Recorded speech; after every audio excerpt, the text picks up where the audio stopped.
இன்னைக்கு national NCP என்ன சொல்லியிருக்கு?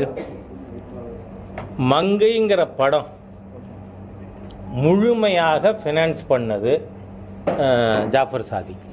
இந்த ஜாஃபர் சாதிக்கும் ஜாஃபர் சேட்டும் தான் திமுகவின் இந்த பெட்டியில் பிணப்பட்டியில் அடிக்கப்படுகின்ற கடைசி ஆணின்னு சொல்கிறேன் நான். அவர் போலீஸ்க்குள்ளே இருந்தே கிரிமினல் வேலை பார்த்தவர். அவரோடது இப்போ 4 வீடியோ பாரதிய ஜனதா கட்சியின் மாநில தலைவர் அவர்கள் ரிலீஸ் பண்ணியிருக்கார். ஒரு போலீஸ் ஆஃபீஸர் நீ கிரிமினல்களோடு சேர்ந்துட்டு அவங்களோட பேசி கேஸ் எல்லாம் 2G கேஸில் எப்படி அதை டைல்யூட் பண்ணுறதுன்னு பேசுவாரா? அவர் ஏன் இன்னும் கைது பண்ணலைன்னு எனக்கு தெரியலை. அதே மாதிரியாக இந்த ஜாஃபர் சாதிக்கு மங்கை படத்துக்கு முழுசாக ஃபினான்ஸ் பண்ணதா என்சிபியினுடைய அதிகாரி அன்றைக்கி சொல்லியிருக்கார். அப்போ திராவிட முன்னேற்ற கழகம் இன்வால்வ்டாக இல்லையா? அவரை நீங்கள் எம்பவர் பண்ணியிருக்கீங்க. எனக்கு இன்னும் இதில் கவலை அளிக்கக்கூடிய விஷயம், தமிழ்நாடு டிஜிபி அவருக்கு பரிசு கொடுக்குறார்.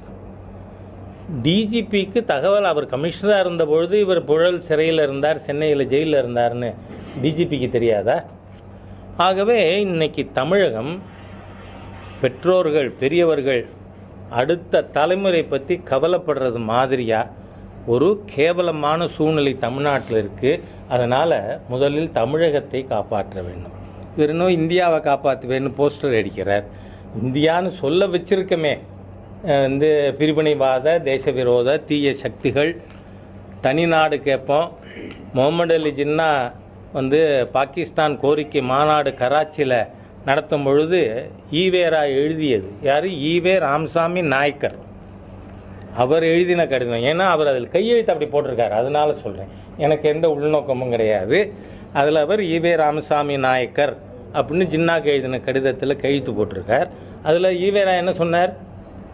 நீங்கள் பாகிஸ்தான் கோரிக்கை கேட்குற மாதிரி நான் திராவிடஸ்தான் கோரிக்கை கேட்குறேன், என் மாநாட்டுக்கு நீங்கள் வாங்கன்னு இன்வைட் பண்ணாரா இல்லையா? பிறவி தேச துரோகிகள், பிரிவினைவாதிகள் இவங்க இன்னைக்கு புதுசாக கிளம்பியிருக்காரு. வார்த்தைகளுக்கு அர்த்தம் தெரியாத முதலமைச்சர்.